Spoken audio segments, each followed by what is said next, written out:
আল্লাহ আমাদের পরীক্ষা করেন আমাদের ভিতরের শক্তিকে জাগিয়ে তোলার জন্য। পবিত্র কোরআনে আল্লাহ তাআলা স্পষ্টভাবে বলেছেন, وَلَنَبْلُوَنَّكُمْ بِشَيْءٍ مِّنَ الْخَوْفِ وَالْجُوعِ وَنَقْصٍ مِّنَ الْأَمْوَالِ وَالْأَنفُسِ وَالثَّمَرَاتِ وَبَشِّرِ الصَّابِرِينَ। আসসালামু আলাইকুম।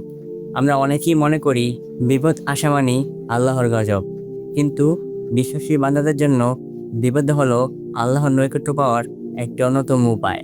আল্লাহ আমাদের পরীক্ষা করেন আমাদের ভিতরের শক্তিকে জাগিয়ে তোলার জন্য। পবিত্র কোরআনে আল্লাহ তাআলা স্পষ্টভাবে বলেছেন, وَلَنَبْلُوَنَّكُمْ بِشَيْءٍ مِّنَ الْخَوْفِ وَالْجُوعِ وَنَقْصٍ مِّنَ الْأَمْوَالِ وَالْأَنفُسِ وَالثَّمَرَاتِ وَبَشِّرِ الصَّابِرِينَ।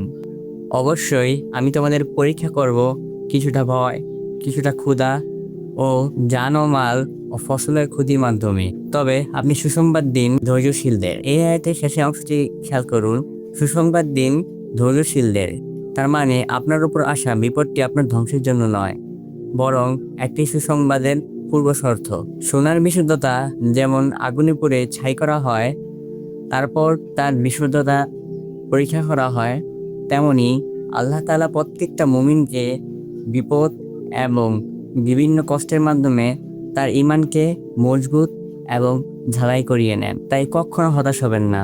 আপনার মনের কষ্ট এবং চোখের পানি নিশ্চয়ই আল্লাহ দেখছেন। এটা নিশ্চয়ই জানেন রাতের পরই আবার দিন চলে আসে, তাই আপনার কষ্ট সবসময় থাকবে না। নিশ্চয়ই আল্লাহ ধৈর্যশীলদের সাথেই আছেন।